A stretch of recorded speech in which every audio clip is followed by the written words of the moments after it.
Hello everyone, আসসালামু আলাইকুম। কালকা থেকে দেখি বৃষ্টি ধরিছে, থামার আর নাম নাই। মেলা তো চলাই গেল, আজকে করেছে মেলার মাছ দিয়া পোলা। আল্লাদ কিছু মাছ ধুয়ে লিছে আর কিছু পেস্কুচি করে লিছে, দিয়ে দিচ্ছে মাছত পেস্কুচি।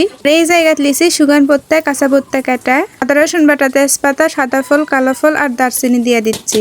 এখন দিয়ে দিচ্ছে কিছু গোটা জিরা আর দিয়ে দিচ্ছে জিরার গুঁড়া, দিয়ে দিচ্ছে সুগান পত্তার গুঁড়া আর স্বাদ মতো লবণ, দিয়ে দিচ্ছে হলদির গুঁড়া। সব মশলা দেওয়া শেষ, এখন দিয়ে দিচ্ছে পরিমাণ মতো তেল, কিছুটা দিয়ে দিল সয়াবিন তেল আর কিছুটা দিয়ে দিচ্ছে সরিষার তেল। এখন মিচুকুনি পানি দিয়ে ঢাকুন দিয়ে ঢাকা দিমু। হাসা লজ্জাল লাগা দিছে, এখন ঢাকুন ছড়া দিয়ে লেড়া দিমু।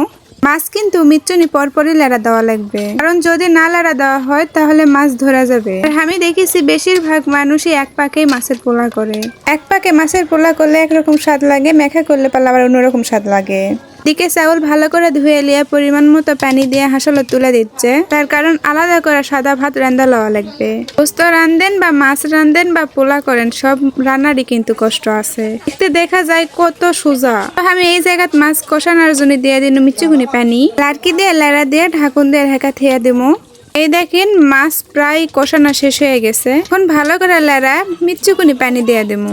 তারপরে কিছুক্ষণ বলক উঠলে পালায় নেমে নিমু, যাতে পানি বেশি না থাকে সেদিকে লক্ষ্য থাকা লাগবে। এদিকে ভাতও হয়ে গেছে, ঢাকুন খুলতেই দেখি কিরকম ভাব উঠিচ্ছে। মাছের এই তরকারিটা নেমে লিছে আর ভাতগুলো একটা গাবলাত করে বেড়া লিছে।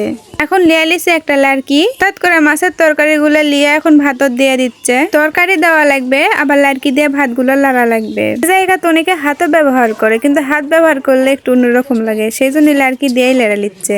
এই দেখেন লাড়কি দিয়ে লাড়তে লাড়তে আর হাতা দিয়ে লাড়তে লাড়তেই মাছের পোলা হয়ে গেছে। আজকের এই মাছের পোলা আপনাদের কাছে যদি ভালো লাগা থাকে তাহলে লাইক, কমেন্ট, শেয়ার আর সাবস্ক্রাইব করবেন। আর ভালো থাকবেন। আল্লাহ হাফেজ।